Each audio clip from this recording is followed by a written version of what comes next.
የህወሓትን በተለያዩ አቅጣጫዎች ወደ አዲስ አበባ ግስጋሴ የተመለከተ እጅግ ልዩ ሰበር መረጃ ይዘናል። በዝርዝር ይቀርባል። በደቡብ አፍሪካ ስደተኞች ለቀው እንዲወጡ የተቀመጠው ቀነ ገደብ ቤተሰቦቻቸውን ጥለው እንዲሰደዱ እያስገደደ ነው። ሁኔታው አስደንጋጭና አስፈሪ ሆኗል። ከጆሃንስበርግ ልዩ ዘገባ አዘጋጅተናል። በተባበሩት አረብ ኤሚሬቶች ለሚኖሩ ኢትዮጵያውያን የሳይበር ህግጋትን በተመለከተ ጥብቅ ማስጠንቀቂያ ተሰጥቷል። ወደ ኢትዮጵያ መጥተው ከጠቅላይ ሚኒስትር አብይ አህመድ ጋር መክረው የተመለሱት የሶማሊያ ፕሬዝዳንት ሐሰን ሼክ ማህሙድ ሀገራቸው በኢትዮጵያ፣ ኬንያና ጅቡቲ የግዛት ይገባኛል ጥያቄ እንዳላት ተናገሩ። ፕሬዝዳንቱ የዚያድ ባሬን ታላቋ ሶማሊያን ደግመውታል። ተጨማሪ ዘገባ ይዘንበታል። ውድ ቤተሰቦቻችን በዛሬው ቆይታችን እነዚህንና ሌሎችንም ሀገር አቀፍ፣ ዓለም አቀፍና ቀጠናዊ መረጃዎችን በዝርዝር ወደ እናንተ የምናቀርብ ይሆናል። ለቤቱ አዲስ የሆናችሁ ሰብስክራይብ በማድረግ የደወል ምልክቷን በማብራት የቤቱ አባል ትሆኑ ዘንድ በታላቅ ትህትና እንጋብዛለን። በቅድሚያም ለዕለታዊ እንቅስቃሴ ይረዳችሁ ዘንድ የዕለቱን የውጭ ሀገር ገንዘቦችን ዕለታዊ የምንዛሬ ዋጋ አስቀድመን ወደ ዝርዝር ዘገባዎቹ እናልፋለን። ጥበብ ሚዲያ የህዝብ ድምጽ ነው። ዛሬ በዳሽን ባንክ አንድ የአሜሪካን ዶላር 158 ብር ከ3 ሳንቲም የተመነዘረ ነው። የአውሮፓ ዩሮ 187 ብር የተመነዘረ ሲሆን ፓውንድ ስተርሊንግ 212 ብር ከ6 ሳንቲም፣ ስዊዝ ፍራንክ 204 ብር ከ2 ሳንቲም፣ የሳውዲ ሪያል 44 ብር ከ8 ሳንቲም፣ የተባበሩት አረብ ኤሚሬቶች ድርሃም 45 ብር ከ9 ሳንቲም ይመነዘራል። በአቢሲኒያ ባንክ አንድ የአሜሪካን ዶላር 158 ብር ከ4 ሳንቲም፣ ፓውንድ ስተርሊንግ 210 ብር ከ8 ሳንቲም፣ የአውሮፓ ዩሮ 185 ብር ከ8 ሳንቲም፣ የስዊዝ ፍራንክ 195 ብር ከ3 ሳንቲም፣ ድርሃም 44 ብር ከ1 ሳንቲም፣ የሳውዲ ሪያል 44 ብር ከ6 ሳንቲም፣ የቻይና ዩዋን 23 ብር ከ2 ሳንቲም እየተመነዘረ ነው። በህብረት ባንክ አንድ የአሜሪካን ዶላር 159 ብር ከ3 ሳንቲም፣ ፓውንድ ስተርሊንግ 209 ብር፣ የአውሮፓ ዩሮ 187 ብር ከ4 ሳንቲም፣ የስዊዝ ፍራንክ 196 ብር ከ2 ሳንቲም ይመነዘራል። በደቡብ አፍሪካ ስደተኞች ለቀው እንዲወጡ የተቀመጠው ቀነ ገደብ ቤተሰቦቻቸውን ጥለው እንዲሰደዱ እያደረጋቸው ነው። በደቡብ አፍሪካ ውስጥ በስደተኞች ላይ የሚሰነዘረው ጥላቻና ተቃውሞ እያየለ መምጣቱን ተከትሎም ማላዊው ጆን አለን ጥቂት አልባሳትን በቦርሳ ውስጥ በመክተት የደቡብ አፍሪካ ዜጋ ከሆነችው የህይወት አጋሩና የአንድ ልጁ እናት ጋር በድንጋጤ ስሜት ከሀገር የሚያስወጣውን አውቶቡስ ለመያዝ ተነስቷል። አለን በአሁኑ ወቅት ሰነድ የሌላቸው የውጭ ሀገር ዜጎች ሙሉ በሙሉ ሀገሪቱን ለቀው እንዲወጡ ጸረ ስደተኛ ቡድኖች ባስቀመጡት ይፋዊ ባልሆነ ሰኔ 23 ገደብ ለቀናት በቆየው ጊዜያዊ መጠለያ ውስጥ ከሌሎች በሺዎች ከሚቆጠሩ ስደተኞች ጋር አብሮ ለማሳለፍ በመጠበቅ ላይ ይገኛል። ምንም እንኳን የደቡብ አፍሪካ መንግስት ያስተላለፈው የቀነ ገደብ በይፋ ባይቀበለውም የስደተኞች ጥቃትን ቢያወግዝም ሌሎች የአፍሪካ ሀገራትና የሲቪል ማህበረሰብ ድርጅቶች ግን መንግስት ይህንን አሉታዊ ድርጊት ሙሉ በሙሉ ለማስቆም ባለመቻሉ በከፍተኛ ሁኔታ እየወቀሱት ይገኛሉ።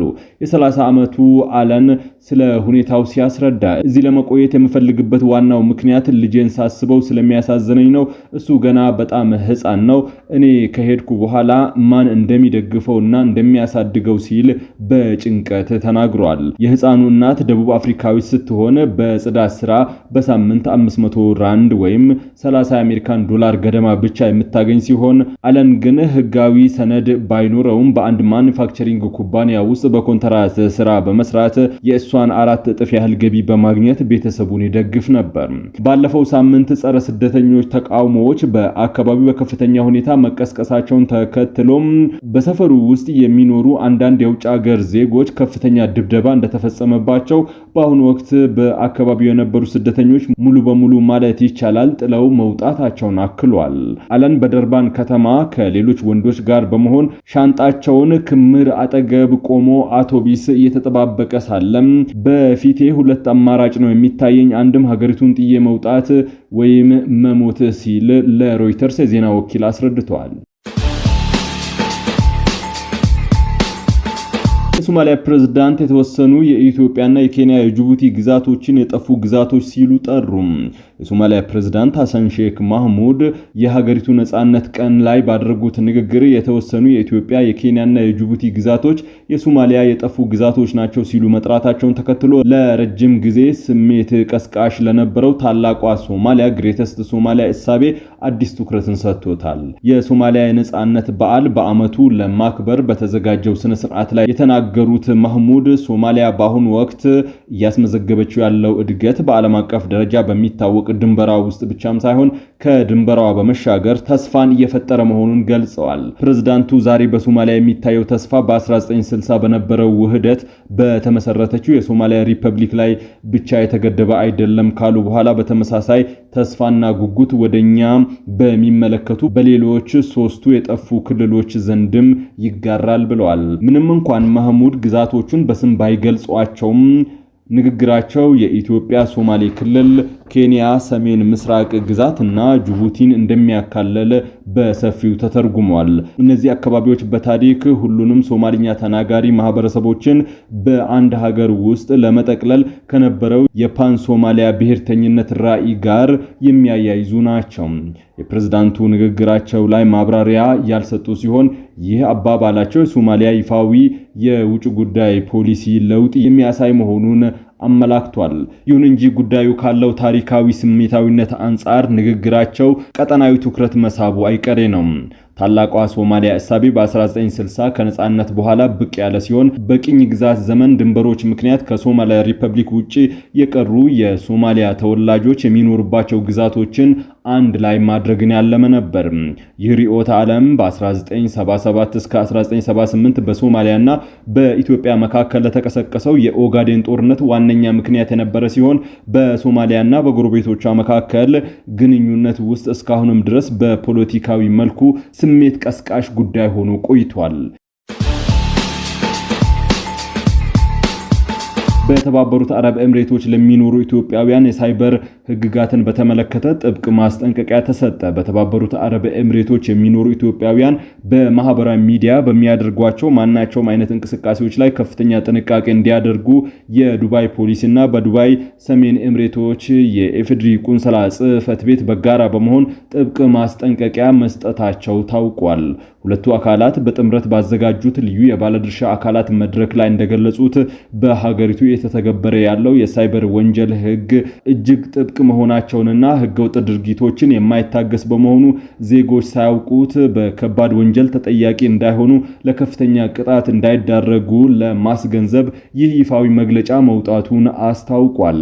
በተለይም በማህበራዊ ሚዲያ ገጾች ላይ የመንግስትን ስምና ተአማኒነት የሚያጎድፉ መረጃዎችን መለጠፍ፣ ተቋማትን ማጥላላት እንዲሁም ያለ ይፋዊ ፈቃድ የገንዘብ ማሰባሰብ ስራዎችን ማከናወን ሙሉ በሙሉ የተከለከለና ከባድ ወንጀልና ተጠያቂነትን የሚያስከትሉ ዋና ጉዳዮች መሆናቸውን በስፋት አብራርተዋል።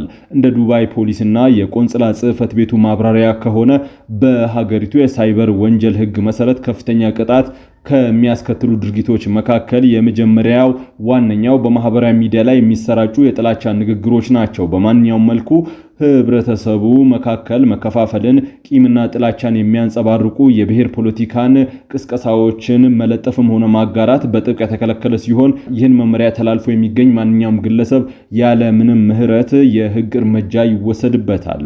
ከዚህ በተጨማሪ ስድብና ስም ማጥፋትን የተመለከቱ ድርጊቶች ማለትም ግለሰቦችን፣ አመራሮችን ወይም ተቋማትን በቪዲዮ፣ በጽሁፍ አሊያም በአስተያየት መስጫ ኮሜንት ሳጥኖች ውስጥ መዝለፍ፣ ስማቸውን ማጠልሸት በሀገሪቱ ህግ መሰረት በቀጥታ በወንጀል የሚያስጠይቅ በመሆኑ ዜጎች እንዲህ ካሉ ድርጊቶች መታቀብ እንዳለባቸው አጽንኦት ሰጥተዋል። ሌላው በማህበራዊ ሚዲያ አጠቃቀም ላይ ትልቁን ትኩረት የሰጠ ጉዳይ የግለሰቦችን መብትና ደህንነት ማክበር ሲሆን የማንኛውንም ሰው ምስልና ቪዲዮ ወይም የግል መረጃ ያለ ባለቤቱ ሙሉ ፍቃድ በማህበራዊ ሚዲያ ላይ ማሰራጨት፣ መልቀቅ ህገወጥ ወንጀል ተግባር ተደርጎ ተፈርጇል። ኢትዮጵያና ጣሊያን ለማክሮ ኢኮኖሚ ሪፎርም ድጋፍ የሚውል የ70 ሚሊዮን ዩሮ የብድር ስምምነት ተፈራረሙ። ኢትዮጵያና ጣሊያን የማክሮ ኢኮኖሚክ ሪፎርምን ለመደገፍ የሚውል 70 ሚሊዮን ዩሮ የረጅም ጊዜ የብድር ስምምነት መፈራረማቸው ተገልጿል። ስምምነቱን የገንዘብ ሚኒስትሩ አህመድ ሺዴና በኢትዮጵያ ጣሊያን አምባሳደር ሴሚ ፋብሪዝ በዛሬው ዕለት ተፈራርመዋል። በስምምነቱ ላይ ኢትዮጵያ ከልማት አጋሮች ጋር ያላትን የልማት አጋርነትና ትብብር ጠንካራ ደረጃ ላይ ደርሷል ያሉት የገንዘብ ሚኒስትሩ አህመድ ሺዴ ኢትዮጵያ ከጣሊያን የ150 ሚሊዮን ዩሮ የበጀት ድጋፍ እንደሚኖራትም ተናግረዋል። በዚህም መሰረት 70 ሚሊዮን ዩሮ የረጅም ጊዜ ቀላል ብድር ስምምነት ተፈርሟልም ብለዋል። ሚኒስትሩ በጣሊያንና በኢትዮጵያ መንግስት መካከል ጠንካራ የኢኮኖሚ ትብብርና ወዳጅነት አለ። ጣሊያን የኢትዮጵያን የኢኮኖሚ ሪፎርም የተለያዩ ልማት ስራዎችን ከሚደግፉ ሀገራት መካከል አንዷ ናት ማለታቸው ተዘግቧል። ኢትዮጵያ ባለፉት 2 ዓመታት የተሟላ ማክሮ ኢኮኖሚ ማሻሻያ በማድረግ በተሳካ ሁኔታ ማጠናቀቋን በመግለጽ ስምምነቱ የሀገሪቱ ሀገር በቀል የኢኮኖሚ ሪፎርም ተጠናክሮ እንዲቀጥል የሚያግዝ ነው ሲሉ ገልጸዋል። ኢትዮጵያ ከጣሊያን መንግስት ጋር በኤነርጂ፣ በቡና፣ በከተማ ልማት ዘርፍ ጠንካራ ትብብር እንዳላት የገለጹት አህመድ ሺዴ የኢትዮጵያ ኢኮኖሚ ሪፎርም ሂደት ውጤታማነት ላይ ከፍተኛ እምነት እንዳላቸው የሚያሳይ ነውም ብለዋል። ኢትዮጵያ ለሶስተኛው የበጀት ድጋፍ ምዕራፍ ከዓለም ባንክ ጋር የ1 ቢሊዮን 450 ሚሊዮን ዶላር ስምምነት መፈረሟን ጠቁመዋል። በኢትዮጵያ የጣሊያን አምባሳደር ሴም ፋብሪዝ በበኩላቸው ጣሊያን ኢትዮጵያ የጀመረችውን የሀገር በቀል ኢኮኖሚ ሪፎርም ሂደት ውስጥ አጋር ሆና ትቀጥላለች ብለዋል። ስምምነቱ ጣሊያን ለኢትዮጵያ ሪፎርም ሂደት እያደረገችው ላለው ተከታታይ ድጋፍ አንዱ ማሳያ መሆኑንና ኢትዮጵያ ተግባራዊ ባደረገችው ሀገር በቀል የኢኮኖሚ ሪፎርም ተከትሎ ወደ ትክክለኛ አቅጣጫ እየተጓዘች እንደምትገኝ ጠቁሟል ሲል ተዘግቧል። ይህ ስምምነት የተፈረመው ባሳለፍነው ሳምንት መጋቢት ወር ሁለቱ ሀገራት የቀበና ወንዝ ዳር ልማት ፕሮጀክትን ለማስጀመር የሚያስችል 500,000 ዩሮ የእርዳታ ስምምነት መፈራረማቸውን ተከትሎ ነው።